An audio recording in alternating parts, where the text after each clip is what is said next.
Companheiros e companheiras, amigos e amigas, eu sou o professor Antônio. O tema é Vai para Cuba.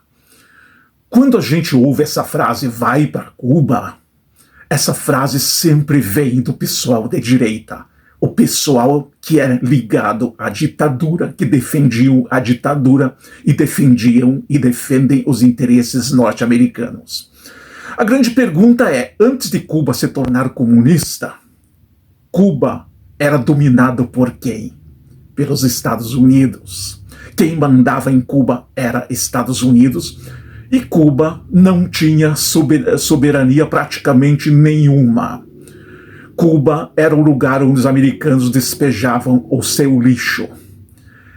Quem mandava na economia norte-americana? Os cassinos que pertenciam aos mafiosos, aquela chamada máfia italiana norte-americana, que comandavam os cassinos e as casas de prostituição.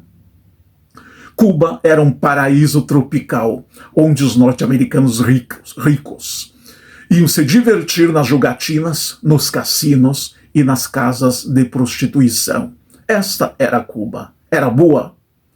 E era governado por uma ditadura, a última ditadura de Cuba, de Fulgêncio Batista, que era um capacho dos norte-americanos. Isto era bom. Cuba era bom.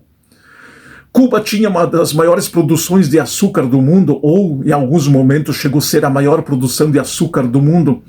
Mas pergunta se os empresários da cana-de-açúcar, os empresários do açúcar ganhavam muito dinheiro em Cuba. Eles tinham que vender tudo aos norte-americanos e quem ganhava dinheiro em cima do açúcar cubano eram os norte-americanos.